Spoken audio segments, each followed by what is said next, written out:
ദൈവനാമം മഹത്വപ്പെടട്ടെ.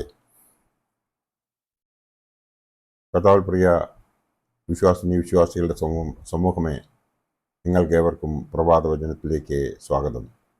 വലിയ നോയമ്പിൻ്റെ 14-ാമത്തെ ദിവസമായ ഇന്ന്, വലിയ നോയമ്പിൻ്റെ 3-ാമത്തെ ഞായറാഴ്ചയായ ഇന്ന്, ആരാധന വർഷത്തിലെ 18-ാമത്തെ ഞായറാഴ്ചയായ ഇന്ന്, വിശുദ്ധ എവൻഗേലിയോൻ മേശയിൽ കുർബാന മധ്യേ നാം വായിച്ചു കേൾക്കാൻ പോകുന്നതായ വേദഭാഗം വിശുദ്ധ മർക്കോസ് എവൻഗേലിയോസ്തായുടെ സുവിശേഷം 2-ാം അധ്യായം 1 മുതൽ 12 വരെയുള്ള ഭാഗമാണ്. ശെറയോ ഞായർ, പക്ഷവാത രോഗിയെ സൗഖ്യമാക്കുന്ന ഞായറാഴ്ച.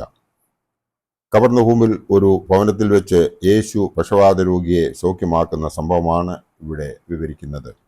പാപമോചനം രോഗസൗഖ്യത്തിന് എന്ന കാഴ്ചപ്പാട് ഇവിടെ വ്യക്തമാണ്. ആത്മാവിനെ ബാധിക്കുന്ന പാപരോഗങ്ങൾ ശരീരത്തെ ബാധിക്കുന്ന രോഗങ്ങളിലേക്ക് നമ്മെ നയിക്കുന്നതായി നാം ഈ വേദഭാഗത്ത് കാണുന്നു. അതുകൊണ്ട് പാപമോചനമാണ് രോഗസൗഖ്യത്തിലേക്കുള്ള വഴിയെന്ന് കർത്താവ് പഠിപ്പിക്കുന്നു. നോമ്പിൻ്റെ 2 ചിറകുകളായ ഉപവാസവും പ്രാർത്ഥനയും അതോടൊപ്പം അനുതാപത്തിൻ്റെ കണ്ണുനീരും കാരുണ്യപ്രവൃത്തികളും എല്ലാം പാപമോചനത്തിലേക്കും അതിലൂടെ ആത്മശരീര മനസ്സുകളുടെ വിശുദ്ധിയിലേക്കും നമ്മെ നയിക്കുന്നു. ഈ വേദഭാഗത്തു നിന്നും മനസ്സിലാക്കുന്നത് 3 കാര്യങ്ങളാണ്. ഒന്നാമത്തത്, ചുമന്നുകൊണ്ട് വന്നവരുടെ വിശ്വാസം സൗഖ്യത്തിന് മുഖാന്തരം ആകുന്നു. രണ്ടാമത്തത്, പാപം കാരണം ആത്മശരീര മനസ്സുകൾക്ക് രോഗം ഉണ്ടാകുന്നു. മൂന്നാമത്തത്, ദൈവത്തിലുള്ള പ്രത്യാശയോടെ കർത്താവിൽ പ്രശംസിക്കുന്നവർ ആകുന്നു. ഒന്നാമത്തത്, ചുമന്നുകൊണ്ട് വന്നവരുടെ വിശ്വാസം സൗഖ്യത്തിന് മുഖാന്തരമാകുന്നു. കുഷ്ഠരോഗിയുടെ വിശ്വാസവും സമർപ്പണവും കണ്ട് മനസ്സലിഞ്ഞ കർത്താവ് ഇവിടെ പക്ഷവാത രോഗിയുടെ സ്നേഹിതരുടെ മനസ്സാണ് കാണുന്നത്. ആ സ്നേഹിതർ തളർവാദ രോഗിയെ കണ്ട് സഹതപിക്കുകയല്ല, പിന്നെയോ അവനെ സഹായിക്കുകയാണ്. അവർ ഒത്തുചേർന്ന് തങ്ങളുടെ സ്നേഹിതന് വേണ്ടി വിശ്വാസത്തോടെ അധ്വാനിക്കുന്നതായി നാം ഇവിടെ കാണുന്നു. കവർന്നഹൂമിലെ ആൾത്തിരക്കോ യേശു വന്നിരിക്കുന്ന ഭവനത്തിലുണ്ടായിരുന്ന ജനബാഹുല്യമോ ആ സ്നേഹിതർക്ക് ഒരു തടസ്സമാകുന്നില്ല. മേൽക്കൂര പൊളിച്ച് രോഗിയെ യേശുവിൻ്റെ അടുക്കൽ കൊണ്ടുവരുന്നതായി നാം ഇവിടെ കാണുന്നു. അവരുടെ ആ വിശ്വാസം നമുക്കുണ്ടോ എന്ന ചോദ്യം വളരെ പ്രസക്തമാണ്.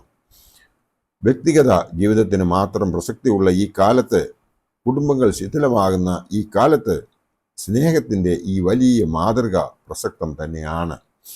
നാം ആ സ്നേഹം അനുകരിക്കേണ്ടതായ സമയം ആയിക്കഴിഞ്ഞിരിക്കുന്നു. പല വീടുകളിലും വൃദ്ധജനങ്ങൾ മാത്രമാണുള്ളത് എന്നുള്ളത് നമുക്കേവർക്കും അറിയാം.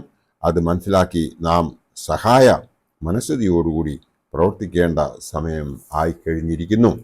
ദൈവം നമ്മെ അനുഗ്രഹിക്കണമെങ്കിൽ നാം ദയാലുവായിരിക്കണം. രണ്ടാമത്തെ പോയിന്റ് എന്ന് പറയുന്നത്, പാപം കാരണം ആത്മശരീര മനസ്സുകൾക്ക് രോഗമുണ്ടാകുന്നു എന്നതാണ്. ഇവിടെ നാം കാണുന്നത് മനുഷ്യൻ്റെ പ്രവൃത്തികൾ മൂലം, അവൻ്റെ പാപം മൂലം അവൻ രോഗിയായിത്തീരുന്നു എന്നതാണ്. മഹത്വമുള്ളവനായ യെശയ്യാ പ്രവാചകന്റെ പുസ്തകം 5-ാം അധ്യായം 20-21 വാക്യത്തിൽ എന്താണ് പറയുന്നത് എന്ന് നമുക്കൊന്ന് നോക്കാം. തിന്മയ്ക്ക് നന്മയെന്നും നന്മയ്ക്ക് തിന്മയെന്നും പറയുകയും ഇരുട്ടിനെ വെളിച്ചവും വെളിച്ചത്തെ ഇരുട്ടും ആക്കുകയും കയ്പിനെ മധുരവും മധുരത്തെ കയ്പുമാക്കുകയും ചെയ്യുന്നവർക്ക് അയ്യോ കഷ്ടം. തങ്ങൾക്ക് തന്നെ ജ്ഞാനികളായും തങ്ങൾക്ക് തന്നെ വിവേകികളായും തോന്നുന്നവർക്കും അയ്യോ കഷ്ടം എന്നാണ് ഈ വേദഭാഗം നമ്മെ ഉദ്ബോധിപ്പിക്കുന്നത്. നന്മ തിന്മകളെ തിരിച്ചറിയാതെ പ്രവർത്തിക്കുന്നവരെ ദൈവം ശിക്ഷിക്കും. അവർ രോഗികളായിത്തീരും. നാം അത് മറക്കരുത്. മീഖ പ്രവാചകൻ എഴുതിയ പുസ്തകം 2-ാം അധ്യായം 7 മുതലുള്ള ഭാഗത്ത് എന്താണ് പറഞ്ഞിരിക്കുന്നത് എന്ന് നമുക്കൊന്ന് നോക്കാം. യാക്കോബ് ഗൃഹമേ, ഇതെന്തൊരു വാക്കാകുന്നു! യഹോവ മുൻകോപിയോ? അങ്ങനെയോ? അവൻ്റെ പ്രവൃത്തികൾ നേരായി നടക്കുന്നവന് എൻ്റെ വചനങ്ങൾ ഗുണകരമല്ലയോ? മുമ്പേ തന്നെ എൻ്റെ ജനം ശത്രുവായി എഴുന്നേറ്റിരിക്കുന്നു. യുദ്ധ വിമുഖന്മാരായി നിർഭയന്മാരായി കടന്നു പോകുന്നവരുടെ വസ്ത്രങ്ങളിൽ മേൽ നിങ്ങൾ പുതപ്പ്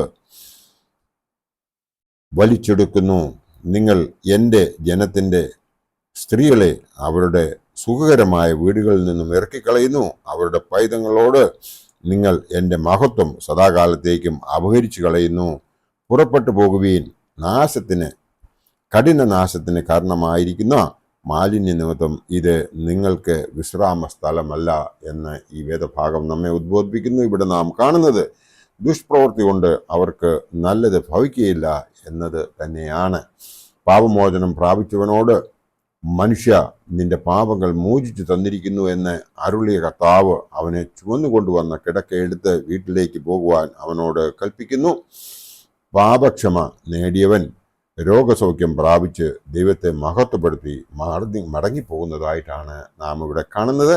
നോമ്പിലെ ഉപവാസവും പ്രാർത്ഥനയും ഇപ്രകാരമൊരു സൗഖ്യത്തിലേക്ക് നമ്മെ വഴി നടത്തുന്നതായി നാം ഈ വേദഭാഗത്ത് കാണുന്നു. മൂന്നാമത്തെ പോയിന്റാണ് ദൈവത്തിലേക്കുള്ള പ്രത്യാശയുടെ കർത്താവിൽ പ്രശംസിക്കുന്നവർ ആകുക എന്നുള്ളത്. കർത്താവിലുള്ള വിശ്വാസം ഏറ്റവും വിലയേറിയതായി കരുതുവാൻ നാം കടപ്പെട്ടവരാണ്. ആത്മാവിൽ ബന്ധിക്കപ്പെട്ടവരായി യെരുശലേമിലേക്ക് പോകുവാൻ ഒരുങ്ങുന്ന പൗലോസ് ശ്ലീഹായ്ക്ക് അറിയാം അവിടെ അവനെ കാത്തിരിക്കുന്നത് ബന്ധനവും കഷ്ടവുമാണ് എന്ന്. എങ്കിലും അവൻ സ്വന്തം പ്രാണനെ വിലയേറിയതായി കാണുന്നില്ല. സഹോദരന്മാർ സ്വന്തം ജീവൻ സമർപ്പിച്ചതും പിതാക്കന്മാർ സ്വന്തം ജീവിതം മുഴുവനും കർത്താവിന് വേണ്ടി ഏൽപ്പിച്ചു കൊടുത്തതും ക്രിസ്തുവിലുള്ള വിശ്വാസം നിമിത്തമായിരുന്നു എന്ന് നമുക്ക് ഏവർക്കും അറിയാം.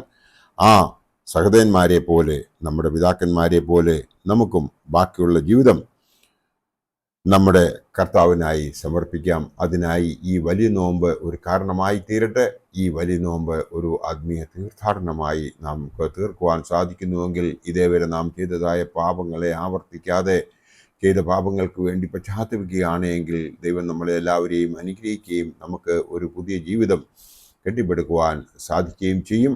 ബാക്കിയുള്ള ജീവിതം ആത്മീയമായി ജീവിക്കുന്നതിനും വിശ്വാസത്തോടുകൂടി പ്രാർത്ഥിച്ച ദൈവത്തെ ഉള്ളിൽ സ്വീകരിച്ച ശക്തി കൊണ്ട് നല്ലൊരു ക്രിസ്ത്യാനിയായി ജീവിച്ച് നമുക്ക് ബാക്കി ജീവിതം മുമ്പോട്ട് നയിക്കാൻ വേണ്ടിയിട്ട് ദൈവം നമ്മളെ എല്ലാവരെയും അനുഗ്രഹിക്കട്ടെ. എൻ്റെ വാക്കുകൾ ഇവിടെ ഉപസംഹരിക്കട്ടെ. നന്ദി, നമസ്കാരം.